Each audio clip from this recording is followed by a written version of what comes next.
Hi, Devin. Thank you so much for doing this video for me. I would say it, I'll say it again. It's so important to do these kind of videos because they really change people's lives. You know, there's a lot of people who are suffering. And so watching videos like this really makes them see that you can change your life and you can change your mindset and you can really change your anxiety disorder, you know, to a place of non-existent or heal or move towards healing or end it altogether.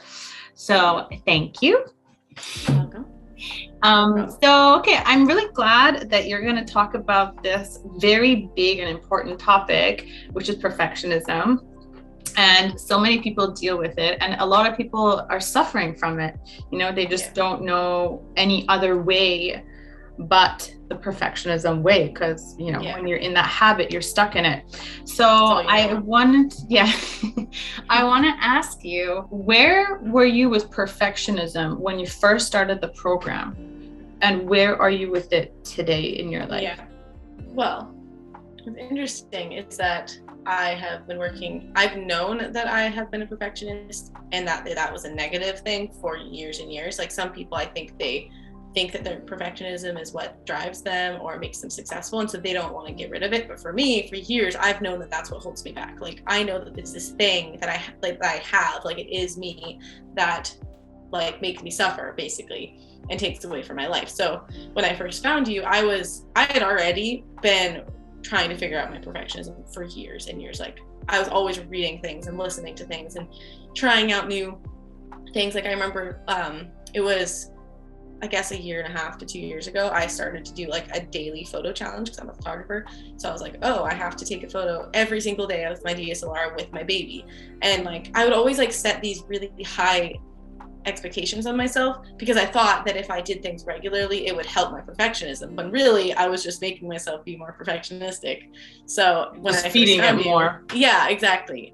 So when I found you, I was more just trying to deal with my anxiety at that point. So then when you started talking about perfectionism, I'm like, wait, hold up, you can actually help me with that? Because this is like this thing that I cannot like shake. I hate it so much. So it was awful. Like, I think that my whole life I was suffering with it a lot, but then it wasn't in every avenue of my life, right? Like, I didn't really care if my room was messy. I didn't really care if like how I presented myself at home or like different things like that. There's a lot of areas in my life, like, I was able to relax really freely. Then I got to be an adult, and then there was suddenly a job. So that added, it wasn't just school that I was perfectionistic with or hobbies, it was now a job. Then I got married. So then it was like, I had this whole new role that I had to be perfectionist with. And then I had started a business.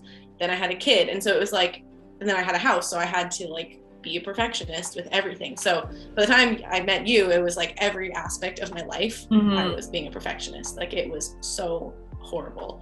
And then I couldn't do, like, I have this huge drive to do so many things and be creative, but I couldn't do any of them because I couldn't even pick up my guitar because like that I wouldn't know if it wasn't perfect, then it wasn't worth going near. Exactly. So it was basically like every avenue of my life and every day like was just uncomfortable, and like I couldn't do the things I wanted to do, and then every time I did have to push through things, it just felt like horrible basically. Yeah, totally. And so it's so good because you were ahead of the game, because you're saying that you recognize that perfectionism is actually ruining your life. But like you said, for a lot of people, they see it as like the catalyst to, you know, it makes me reach my goals and it makes me do better, but they don't actually realize it's robbing them of living, like truly living. You know, we're living and just like being, or actually truly enjoying life, right? So where is your perfectionism now?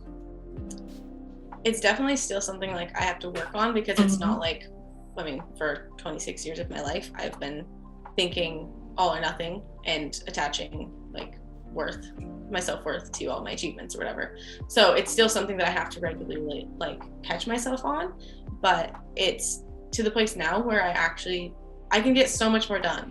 Like, not just being productive, like in that sense, but things that I want to do, I can actually do, which is great. So it's so much better. And even like in my house, I can take breaks for one thing, I was a mom who never had any me time. You asked me if I ever had me time. I was like, I watch TV while folding laundry sometimes. And you're like, oh, that's not right there. That's restorative. Great.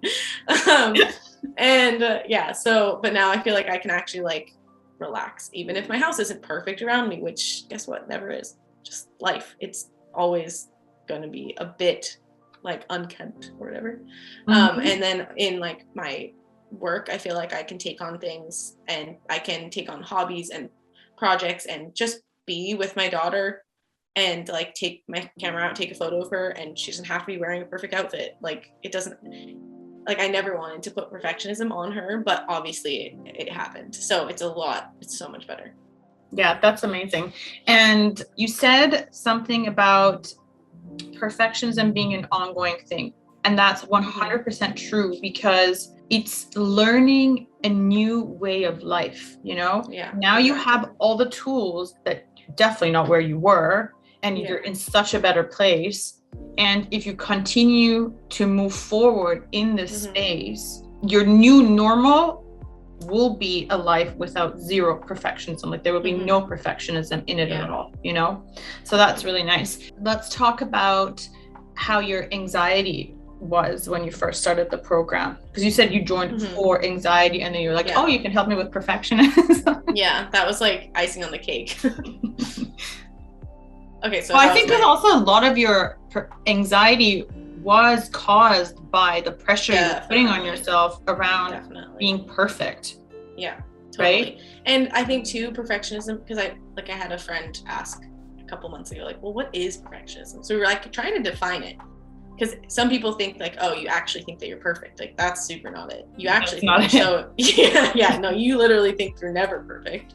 But I think it's all or nothing thinking. So like you think that everything has one way to be, or else you're wrong. So like if you're trying to get a certain grade on the test, if you get anything other than that, then you're wrong. Or if you feel differently than someone else, that like, you know, when you're a kid and you agree or you disagree with your family, it's like, oh, you're wrong. It's like, no, there's lots of different ways that you can do something. So that definitely does make you feel more anxious, because even just something simple like going to a store or driving with someone else in the car, like you feel like people are watching you all the time, grading you. Like there's this voice, and there's someone always grading you and assessing you and making sure that you're like doing things the right way. And so my anxiety was super not good. Super not good. Super not good. Definitely it got worse after I had my daughter, and then which a lot of people experience that. But then it just kept snowballing. So it was just, I had so many worst case scenarios all the time, so much fear based on losing my loved ones, or something bad happening to my daughter, or me not being a good enough mom for her, or to like worrying, just worry, I'd say a lot of worry, and like, oh, am I gonna lose myself in this process of being a mom, or I'm not gonna be successful anymore in my life or in my business or my passions or whatever, or not be a good enough wife, or just like all that inadequacy, I think. So it was like a lot of just worry and fear. And then there was also I had a ton of just anxiety, like that feeling of anxiety that would just come on, like panic attacks essentially, and that would just come along at whatever inopportune time and stay for a while. And so there was a lot of that. So it was a lot of stuff that, like, you know, sometimes you have a thought and then you're like, well, of course I'm feeling anxious. Then there's a lot of stuff that I couldn't track it. I'm like, I don't know why I'm feeling like this. Like I should be having a great time, I'm doing something I love, but I feel anxious. Like, what, this doesn't add up. Like I just wasn't able to enjoy like anything basically.